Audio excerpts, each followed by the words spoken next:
We are back, Remembering Dynasty, bums, and a whole lot more with Peter Golenbock. I'm Ralph Tyko. Alan Blumkin's a co-host, and we're all together, three baseball Michiganers, on the last day of the season with so much to talk about. Now, that's what you ought to call this. That's what you ought to call this thing, the three baseball Michiganers. I like with that. With your permission, I will. Well, yes, of course you can. Oh, sure. Beautiful. Yeah. My heart is beating because you came up with the name, and you named us that. We are that, and I am the king of titles. Okay. Well, how about this? Here's a title: You Demand. That's very nice. Thank you. All right? All right. You Demand. That's a good title. So I want to talk about what we were chatting with off the mic. A friend of the show, my personal friend, John DeQuisto, whom I think is one of the most talented humans in the world, sent his book to the man, Peter Golenbock, and Peter was chatting about it. He tell us what you were saying. Yeah, I mean, David Jordan sent me an instant message on Facebook. I got a lot of wonderful Facebook friends, and David Jordan's one of them. He said, "I've just written this book with John DeQuisto. Would you be so kind as to take a look at it?" And I said, "Sure." And he sent this along. Now, of course, I knew who John DeQuisto was. He and the Count were, star Giant pitchers, San Francisco Giant pitchers of 1970s. And I'm one of those people who enjoys reading autobiographies of baseball players, and it doesn't matter where they played. Most of the autobiographies are written by people who play for either the New York Yankees, the Boston Red Sox, or the New York Mets. I mean, that's for the most part who writes baseball biographies, because the publishers in New York seem to feel that those are the only players that matter. So here's John DeQuisto, who started with the San Francisco Giants, and he played for teams like the Angels. He played for San Diego. He played for Montreal. San Diego. He Diego. was from San Diego, played for San Diego, and a bunch of other teams that, for the most part, New York editors and publishers don't really care much about. And somehow, John and Dave Jordan got this book published, and they sent it to me. And I started reading it, and it was one of these things. I said, about halfway through, I said to myself, this is one of the finest autobiographies ever written by a baseball player, because John DeQuisto has an incredible memory. And, I don't want to say he writes great sentences because Dave, I know how this works, having done it often enough. Dave Jordan, I'm sure, interviewed him, but DeQuisto has a great way of telling stories. And David wrote them down in such a way that they were eminently readable and most interesting. And so you get to meet a lot of very interesting managers and coaches and teammates and that sort of thing along the way, and you get to find out who the good guys are. Juan Marichal was very helpful in his career, and that was nice to hear. And people like Alvin Dark, who was a prick to just about everybody, was rotten to John, and so that made a certain amount of sense as well. But this book was about 500 pages. Yeah, go ahead. Yeah, John, when I talked to him on the air, I don't know if it was right around the time that Alvin passed away. He just talked to him. He talked in a nice way about Alvin. He took the high road, and he didn't have to do that, given what he wrote. He's a classic guy. Absolutely. But when you read an autobiography, what you're looking for, really, more than anything else, is honesty. You want to know that the guy is writing what happened. Like Jim Brosnan. Well, Brosnan was one of the very, very first. I mean, his long season, those books were fabulous. And, of course, Jim Bouton was the sort of Moses. Yeah. Jim Bouton was Moses when it came to that sort of book. Ball 4 came out, I believe, in 1970. Yeah. And I hate to tell you how many years it's been since 1970. And it's still, you go back and read that thing, which I do every once in a while. Yeah. And it's just wonderful. Yeah. You know, if it weren't for Jim Bouton, I probably would not have written, it's sort of the writing career that I had. I mean, this was an inspiration for me. And when I wrote Dynasty, Jim and I became very close friends, which was a plus as well. But this book by DeQuisto is just wonderful. And I sent John an instant message, and I said, you better hire yourself a publicist, because if you don't, this wonderful effort of yours is going to be for naught, because nobody's going to know about it, and nobody's going to buy it. I got it just as soon as it, because I'm friends with David also on Facebook. Once he put up the Clint Eastwood spaghetti western picture as his ID on Facebook, right away, I started quoting some lines from those movies, and we became friends on Facebook. That's nice. I mean, I wrote a really rave review of it on Amazon. Yeah. If any of your listeners, the name of the book is Fastball John. Yeah. And it's written by John DeQuisto and Dave Jordan. And you can find it on Amazon. It's in paper for $20, $22, something like that, or you can get it at Kindle. No, it's very hard to read a 500-page book on a screen. On the screen? No, I know. Yeah. Hard enough to read a 5-page book on I know, screen. yeah. But we're not millennials. We're not millennials, and I still have a flip phone, so, you know how this works. Oh, yeah. Well, that serves you, believe me, because I fight the world of technology on a weekly basis. And, I've had 2-3 weeks in a row of no negative experiences. It's like I need a block party to celebrate, because there are times it's absolutely crazy making. And to be able to avoid that, but then again, with a smartphone, there are questions that can be answered in the middle of the day. When you're out, you just have something you want to just talk into it and Google something, and it'll come up. Like, for instance, the Carnegie Deli in New York is closing. Yeah. Yeah, and, okay. Tally and I were just back in New York about 2 or 3 weeks ago, and it's one of the things that, had I thought about it, I would have taken her there. I don't know why I didn't take her there anyway, but it's one of those things you can't get everything into a vacation. We missed that, and now it's closing, and that is very, very sad. Tally asked me a question. I'm going to pass it on to you guys, because you're Easterners and you're in with it. I said, I showed her on Facebook the thing that you'd written, Peter, about its imminent closing, and she looked at me. She says, "If it's so great, how come it's closing?" And it's closing because the owners are getting elderly, and they just don't want to do it anymore.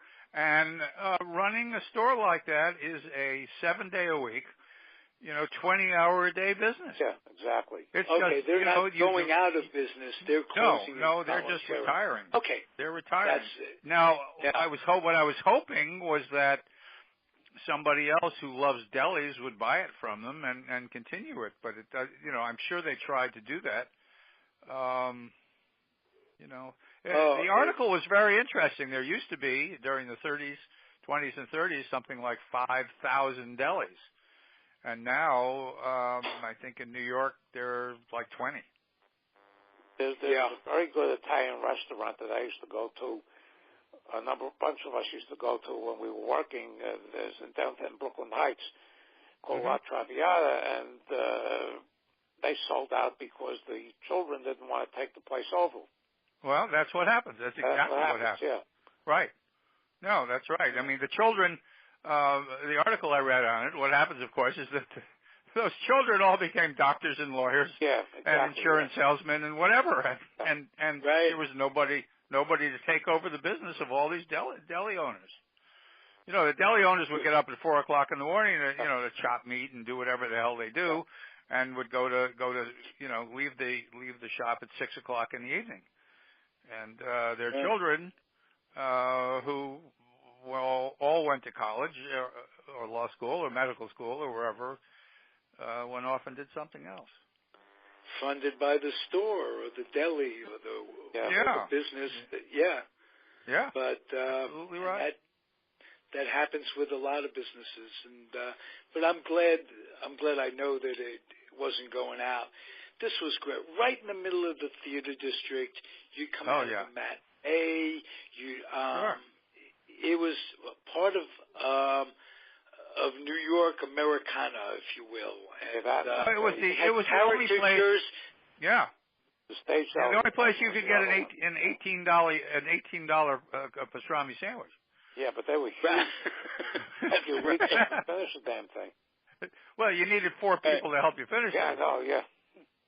Well, if you get out to Berkeley, we have Saul's Deli in Berkeley, and it's pretty much the same thing. Very overpriced. They still make an egg cream. It's hard to find an egg cream in New York. It's very hard to find New York an egg has cream. changed so much. The thing about living in Florida, the thing I missed more than anything else was the egg cream. And that Arizona company that made those drinks used to make a fabulous, fabulous chocolate egg cream. And in fact, I've got all the bottles. I've got about 25 bottles sitting up on a shelf in our kitchen from those egg cream bottles. They're absolutely magnificently artistic, beautiful bottles. But you can't find an egg cream anymore. In St. Petersburg, Florida, we have Joel's, which is the last kosher deli in Pinellas County. My parents even they don't have egg creams. My parents moved to Dallas in 1972. When they would come up here every year, my father would go back with half a delicatessen. Mm-hmm. Sure. Dallas, they didn't have anything. Yeah, well, Dallas, you can get a fine bologna sandwich. Yeah. I know people who have pizza frozen, New York pizza frozen and sent out to California. Yeah. But I will tell you something, and Tally and I love pizza. I kept telling her about New York pizza, and it was almost everything I remember except this. The country has caught up with New York pizza to a certain extent. There are, in most cities, some really good places to buy pizza, to eat pizza.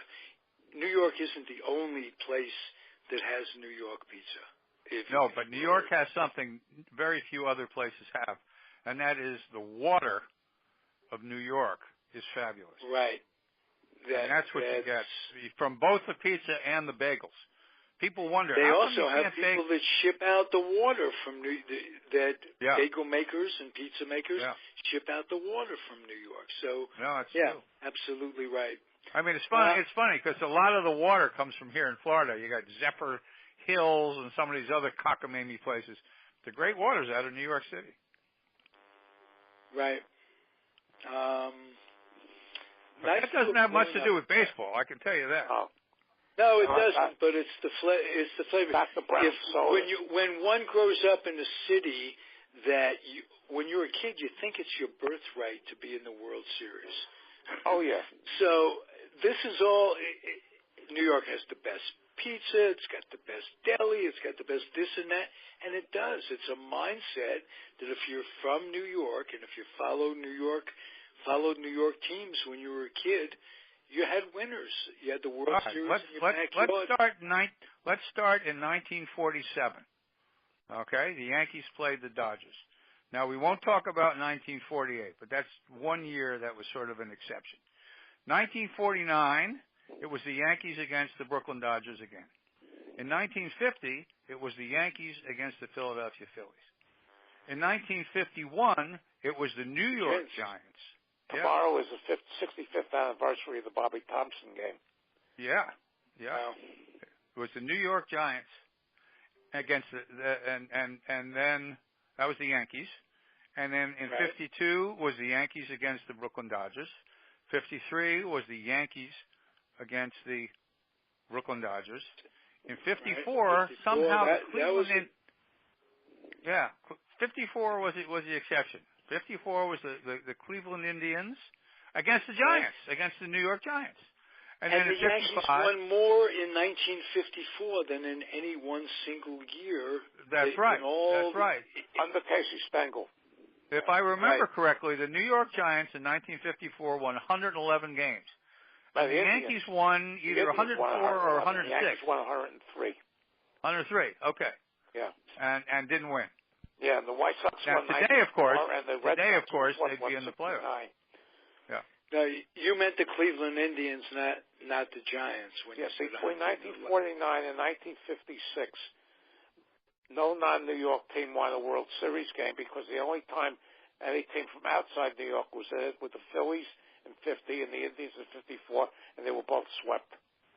Yeah, right. But New York teams were in, and even if you go to 59, well, let's don't skip. It was a Dodger 55, team. 56, and 57. And 58, yeah.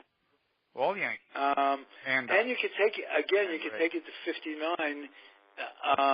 Cheating a little bit because the Dodgers did have the basis of that team came. That's true. That was the Los Angeles Dodgers, though.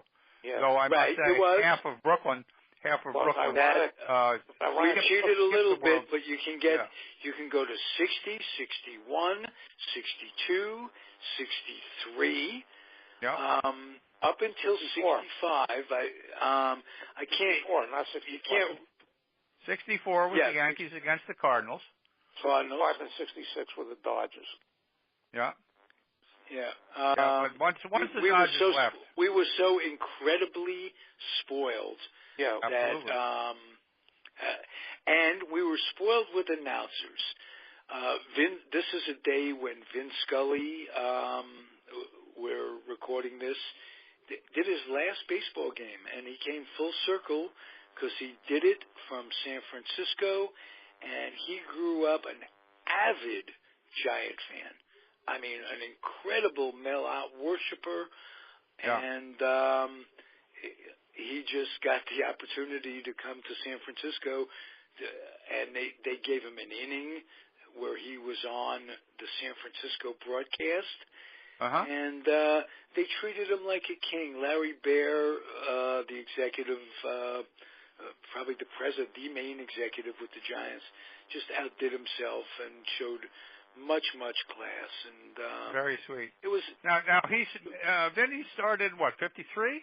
50. 50. Okay. Yeah. Started in 50 with the Dodgers. With Red Barber, and he did an inning a game in 50. And Red Barber saw something in him and just kept him on and all that stuff. And then Barber left the Dodgers and went over to the Yankees. Because that's right. O'Malley associated Barber with Ricky. Jackie Robinson. And Jackie Robinson. So, when O'Malley took over, they all had pledged loyalty to O'Malley or they were gone. Well, O'Malley took really over enriched that Yankee. He really classed up that Yankee broadcast. And he got fired from the Yankees. He had them pan the stadium when they had 400 people there. I remember watching that game. 1966. I remember watching that game. Yep. Really? Barber insisted that the TV cameras show the empty seats. Yeah. Because Barber more than anything, and Scully was the same way, was a journalist. He was a reporter. And these were marvelous broadcasters. And Mel Allen, I mean, as a Yankee fan, Mel Allen was the voice of the Yankees. As wonderful as Red Barber was, he was still the guy who came over from the Dodgers as far as we Yankee fans. When they created the broadcasters wing of the Hall of Fame, the first ones that went in there were Mel Allen and Red Barber. They went in jointly. Makes perfect sense. First ones. Makes perfect sense. Didn't know that, and what was interesting, Yeah, what's interesting is that Phil Rizzuto joined them in 1956. That was one of my absolute favorite stories when I was doing Dynasty, as I asked Rizzuto about leaving the Yankees in the middle of the season in 56. And the story he told me was unbelievable, that George Weiss, the general manager, had called Rizzuto in to ask him, which player on our roster should we cut? Now, this is the middle of the season. It's like July. Yeah, they were getting back. They were getting a slur back from the A's. Well, that's right. And so Phil picks one guy, and Weiss goes, no, we've got to keep him, and he picks another guy, and another guy, and another guy, and eventually Rizzuto figures out that the guy is him. And the beautiful thing about Rizzuto, who was one of the nicest people you would ever want to know, was that instead of storming out and saying, you miserable son of a bitch, he shook hands, got in his car, and drove home without saying one negative word about Weiss or the Yankees. And it wasn't that much longer when he got a call, how would you like to be the third announcer in the booth, with with Mel Allen, and this must have been the next, well, it's funny, the Dodgers were still there in 57, so I'm not sure who came into the booth first, whether it was Rizzuto or whether it was Red Barber. No, Red Barber came in before Rizzuto. Before Rizzuto, okay. Yeah. And the thing that Rizzuto said was that Red Barber hated his guts and treated him absolutely terribly. And the irony, of course, was the reason he did that is because he didn't feel that an athlete should be in the booth, that the booth should be strictly for, professionals. And, of course, if you look at ES... He treated Garosciola the same way. I have no doubt. I have no doubt. Right. I have no doubt at all. And you don't know whether part of that, too, was because both Rizzuto and Garosciola were Italian.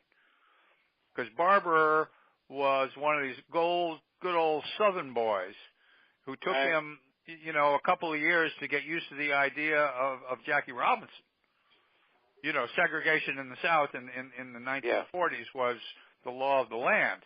And so the notion that he was broadcasting games with an African American on the team, he knew damn well that the people back home would find that abhorrent. But to give Barber equivalent to the Pee Wee Reese thing, right? Him putting his arm around Jackie or just helping him in any way in Lexington, Kentucky, right across the river, Cincinnati. These people these are cuckoos, and they're cuckoos today. But you can imagine how they were when it was. Today it's covert. Well, it's funny. It's hard. It's hard to understand racism, especially when you're not a Southerner. When you grow up in Connecticut, as I did, or New York, the way you all did, it's not the way you were raised. These people are raised that they're taught to hate at a very early age. Yeah, they are taught to hate. Yeah, it is a hatred they are taught. And as we can see today, it's a hatred that has not been cleansed from this land. Yeah, well, it comes in all different forms because a lot of it is religions, different religions too. Where you pray. Bill Clinton had a great say. We won't be an integrated country or truly race, where race doesn't matter, until we could all pray together. And he's thinking basically in churches, but until whites can pray with blacks. That's true. And John Lennon said it a different way, which is that there is no religion. Right. Which is the other way of looking at it. Either that way or John Lennon. Imagine no religion. Correct. Kentucky is the home of the Creation Museum. Get out of here. It is. Okay. Okay. Okay, I didn't know. Okay. I didn't know that. And the Noah's Ark Museum. The Noah's Ark Museum, yes. Yes. Yes. You know there was 2 dinosaurs on Noah's Ark? Yeah, and Of course there were. And the zebras and lions and wildebeest and lions got along famously. I know. Do you think the Zika virus is allowed to go on board? That's the only question. I don't know. Who's going to stop him? All right. So you were talking about. Yeah. I want to talk about Roger Maris. We're skipping all over the place, but you can talk about Roger Maris. This is the anniversary of Roger Maris's 61st home run. Uh-huh. He still, I read this today and it blew me away. He still has the American League record for home runs in a single season. He's the American League home run champ for a single season. And it's so many years and so many different folks enhancing themselves in a different generation. He has stood up. And why he's not in the Hall of Fame kills me. It kills me that Roger Maris is not in the Hall of Fame. He doesn't have the numbers. You've convinced me of that. He has the numbers. Horseshit. He's got the numbers. Not only that, but he was on World Series teams in 1960, 1961, 1962, 1963, 1964, 1966, and 1967. That alone should qualify him to be in the Hall of Fame. Whoa. Plus the fact that 60 of his 61 home runs. Roger Maris was, when I was doing Dynasty, somebody I chased and chased and chased, and he avoided me like the plague. I even went to his office in Gainesville, Florida, to speak to him, where I ran into his brother, who told me basically Rudy. Roger. His brother was Rudy, if I remember correctly. Okay, but Rudy told me, and it was funny because I went in there, and there were Roger's 2 most valuable player trophies sitting in this little dingy office. It was really quite something to see. And Rudy basically said, Roger's not interested. He really doesn't want to talk about it. So I figured that's a shame because I was such a huge, huge fan of Rogers. And so I went to see Clete Boyer in his redneck bar right outside of Atlanta, Georgia. And Clete was wonderful. Clete said, "Oh, absolutely, I will be in. Meet me in my bar at 9:00 in the morning on this particular day." So I show up and I sit at the bar, and sitting around the bar are all these, former high school athletes who are already drinking beer and booze. And so I order myself a beer because I didn't want to order coffee and seem like a total nerd.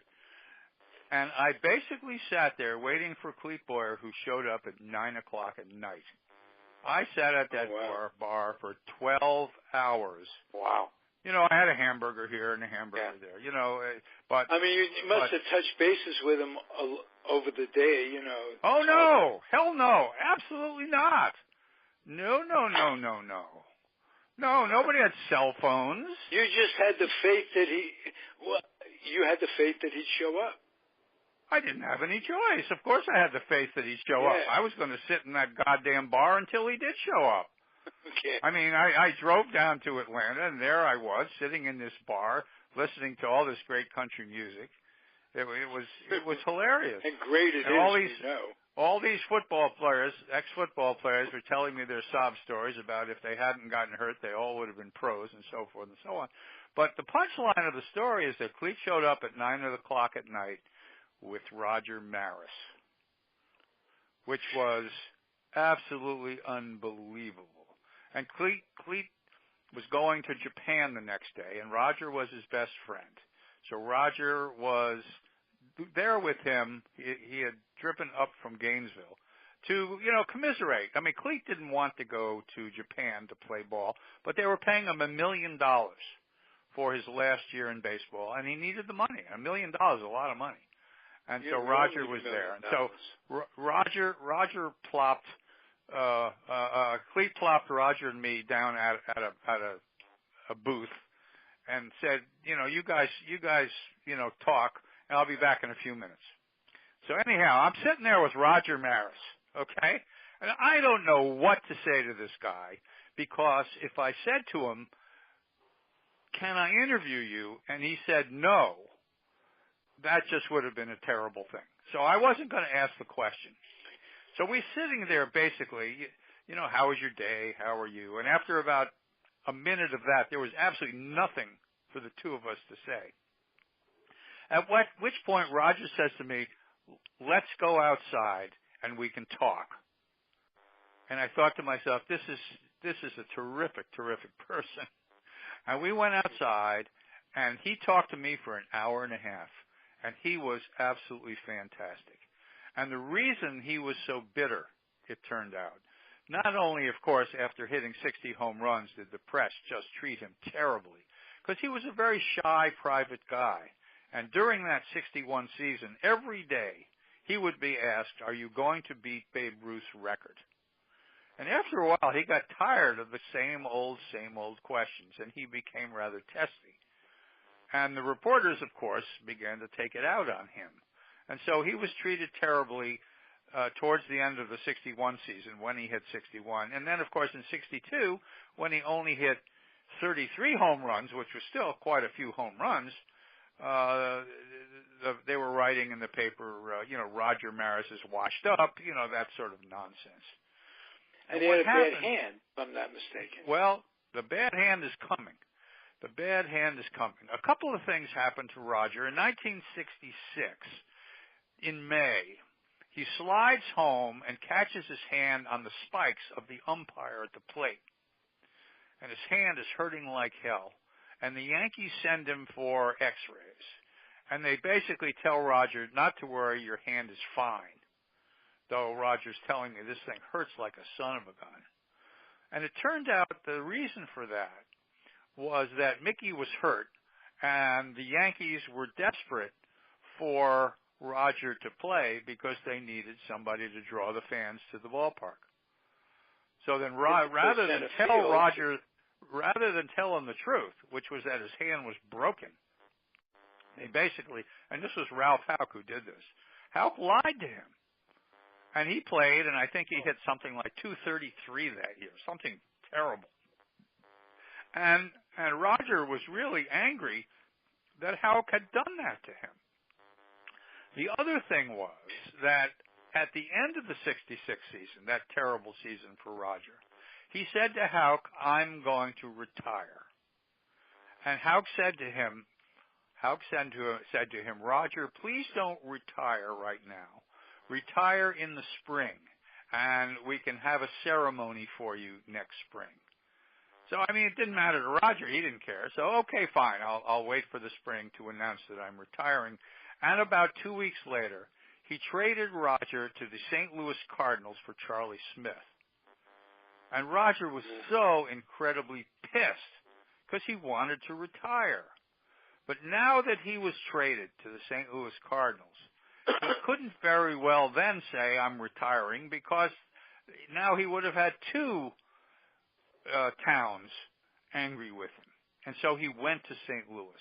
And you know the rest of the story. He led the Cardinals to pennants, to World Series appearances, both in 67 and 68. And so this is why... Go ahead. Did Tyko trade Roger as damaged goods? He didn't tell Roger that he was hurt. Did he tell the Cardinals that he was hurt? Well, by that time Roger's hand was healing. Okay. I don't think it was ever the same. I don't think it was. No, it never was the same. But obviously, it was good enough for him to have two really good seasons for the Cardinals, 67 and 68. So, no, he didn't tell the Cardinals he was damaged good, and he didn't tell the Cardinals that Roger intended to retire either. Oh, he was the Cardinal team and the Cardinal fans accepted him right away, which is something he never done. Well, because he was a Midwestern guy. I know. Yeah, he didn't want to come to the Yankees in the first place. No, he didn't. He really didn't, because he didn't want the attention. Did you think 61 was Billy Crystal movie was an accurate portrayal?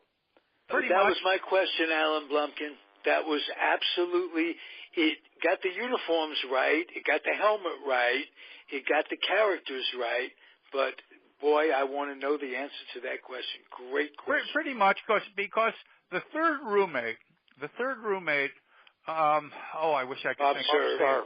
Bob Cerv, yes. I interviewed Cerv, and he basically told me that Mickey and Roger were very close friends. They were very, very close friends throughout the whole thing. There was no rivalry whatsoever. Oh, yeah. They played in a Doris Day movie the next year. Yeah, I've got it sitting right behind me. Right behind me. With William Farley as William Frawley, not Farley. I'm sorry. Frawley. William Frawley. You know who he was? William Frawley was. Yes, he was on I Love Lucy. William Frawley was a movie they Fred did in a movie called Lucy. Are you down there with Vivian and Fred? Are you Ethel and Fred? Oh, Ricky. Oh, Lucy. Yes. They did the movie called Safe at Home. Yes, it says on the. I have a VHS tape. I bought it. Wow. Marty and I saw that at the Boulevard Theater. Yeah. Wow. It says fun and laughter with the idols of millions and the luckiest kid in the world. Yeah. And I assume the luckiest kid in the world was Don Collier, who played the kid. No, actually, the luckiest kid in the world was Peter Golenbock. I'll tell you one thing. Whitey Ford had one line in the movie. Is that right? One line. He says, "Ralph wants to see you guys." Whitey Ford got paid $300 for the one line, and he was thrilled. That's great. That is just terrific. I know, but Roger made $300 for the one line. Whitey Ford got $300 because I didn't know that. Yeah, I didn't remember that. Saying a line that was part of the whatever contract they were under. That's so terrific. That was a good movie. So basically, you think that movie was 61 was accurate, and they lived happily in a small apartment in Queens. They did. I can tell you because Cerv would have told me. If they didn't. Cerv is still alive. He's 91 years old. Yeah, no, I mean it's astounding. Some of these guys are still alive. Whitey's still alive. I think Whitey could be 88 next month. Yeah, I know it. Thank God. As we lose them little by little, it takes our hearts away, I'll tell you. Oh, yeah. Of course, but you never forget them. No, I think what happened to Maris and why he died so young is just like... Well, I interviewed Roger. That was 1974 when I interviewed Roger. Yeah. And it was really about the last interview he ever gave before he died. And it's in Dynasty. I mean, he was wonderfully open with me. It was a privilege to be able to talk to him. And then when I got finished with Roger, Cleet came out, and Cleet was also fantastic. Cleet was another fabulous interview for that book. Well, and a terrific third baseman. I mean, absolutely. Roger came up with the Indians, and Frank Lane. Yes, Roger. Right. Yeah, Roger came up with the Indians. Yes, sent to the A's. They got Vic Power and Woody Held in that trade. Mm-hmm. And Frank Lane said he knew he was sending him a one-stop remove to the Yankees. Because anybody... that trade solidified Cleveland for the 59 season. Woody Held and Vic Power played a key part in a great pennant race when Chicago beat out Cleveland and New York. Mm-hmm. So Vic Power originally was Yankee property, and they wouldn't take him as the first black Yankee because his girlfriend, soon to become wife, was a light-skinned Puerto Rican. Right. Yeah. And he had a mind of his own, too. Yeah. I couldn't understand any of that. When the Yankees got Maris, they got Joe DeMaestri with them, and they sent over Hank Bauer, who was at the end of his career and wanted to go home to Kansas City, a washed-up Don Larson, Norm Seaburn, who Stengel-Haid after he messed up a number of fly balls in 1998. Right. And playing in left, which no one could play. No one could play left field with the sun coming down. And don't forget Jerry Lumpy. Jerry Lumpy went over to Kansas City too. Not in that trade. That was later. Not in that trade. Not in that trade. Both those guys, Seaburn and Lumpy, gave Kansas City good years. They were pretty solid. I had the opportunity. He sent Mark Throneberry over as part of the Maris trade. The Lumpy still dropped the ball. Lumpy went in 1959 with washed-up Johnny Cooks and Tom Sturtevant, and the Yankees wound up getting Hector Lopez and Ralph Terry in that one. Oh, wow. Let me tell you, Tom Sturtevant was one of the funniest people I ever interviewed ever. He had two great years with them and blew his arm out. Fabulous. Yeah. I remember in your book you talk about he had this laugh, right? Where he had a laugh. He would go, he was just, you never forget these people. Sturtevant was absolutely fabulous. He had a tornado shelter. He lived in Oklahoma. He had a tornado shelter right outside his house. Really? Anytime some Yankee wears number 47, the first one I think about is Tom Sturtevant. Yeah, well, you and I were probably the only one. Yeah. Well, you know what I think about with Tom Sturtevant? He finished up with the Mets, and he was really horrible by that time. Well, it wasn't good. But it wasn't. Well, his arm was hurting. His arm was shot in 1957. He hurt his arm in early 1958, and that was it. But you got to understand something. Before free agency, a lot of these guys, all they knew was baseball. Yeah. And they would hang on. I guess it's still true today. Some of these guys hang on and hang on because they say that athletes suffer two deaths. You know, the first is when they have to, hang up the uniform, and the second is when they die.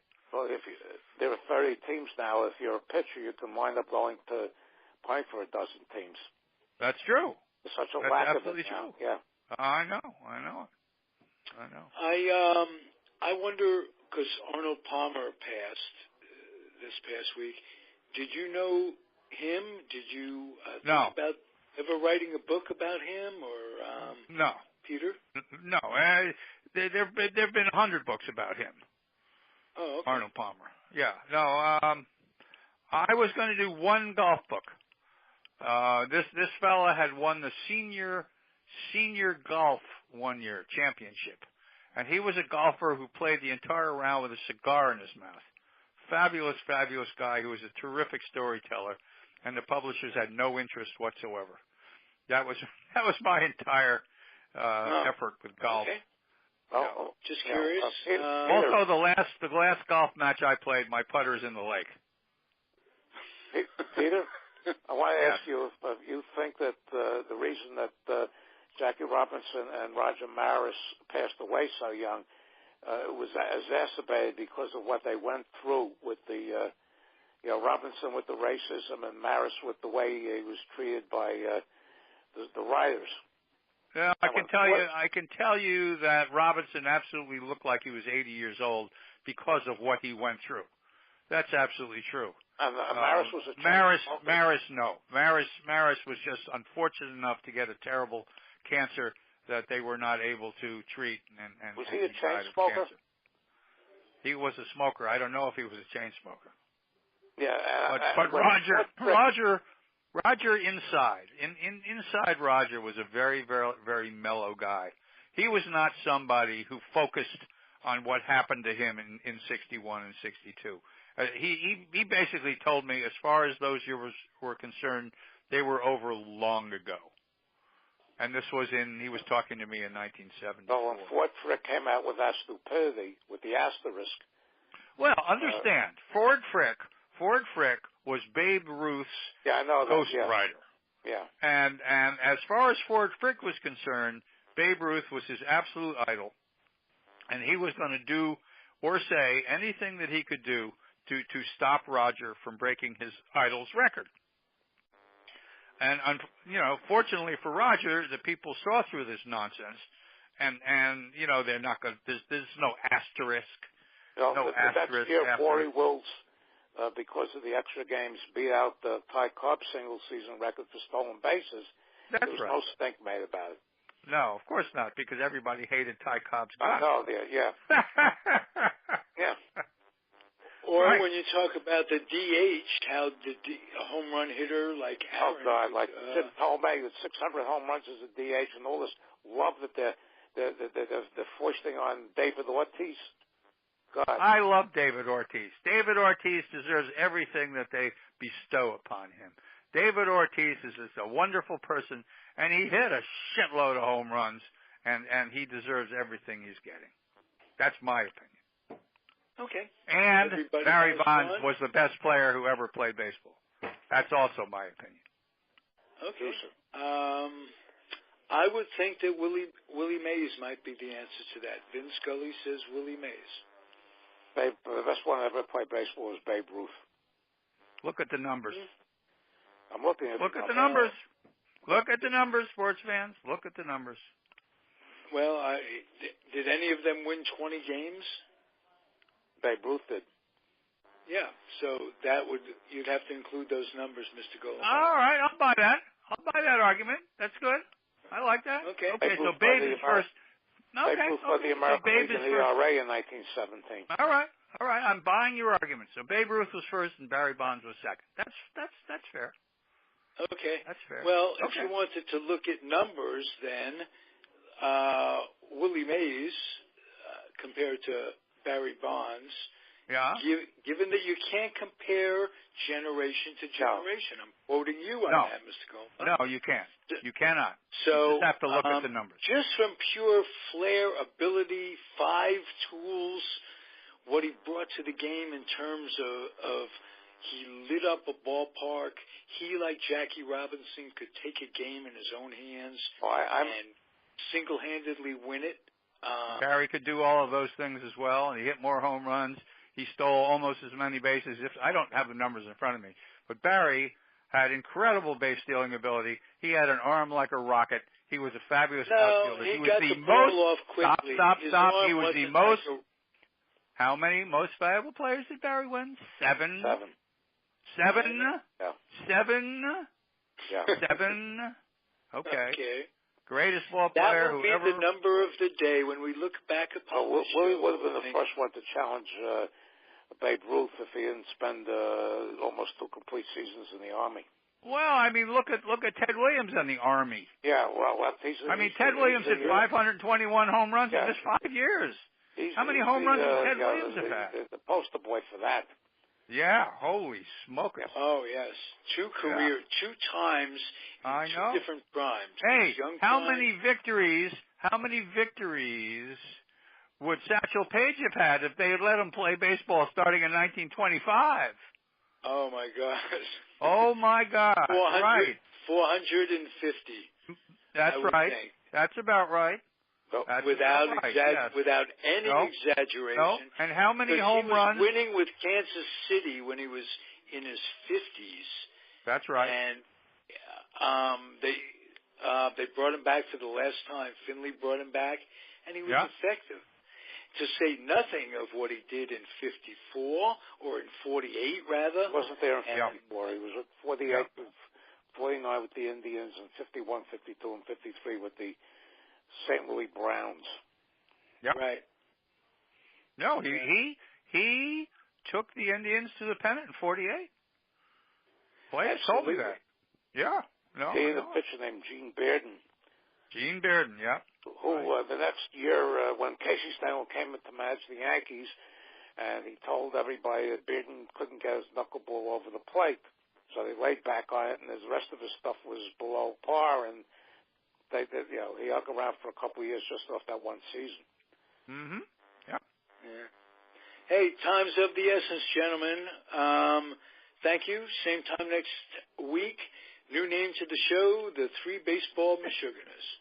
Okay. All right. See you guys. It's always fun. Okay. Be well. Thanks very much. Everybody out there, hang tough. Ralph, can I talk to you offline for a minute? You certainly may. Okay. All right. Let me close out the show. Bye, everybody. I'm going to talk to the Maven, Alan Blumkin, offline. Adios, everybody. Okay. Ralph? Wait.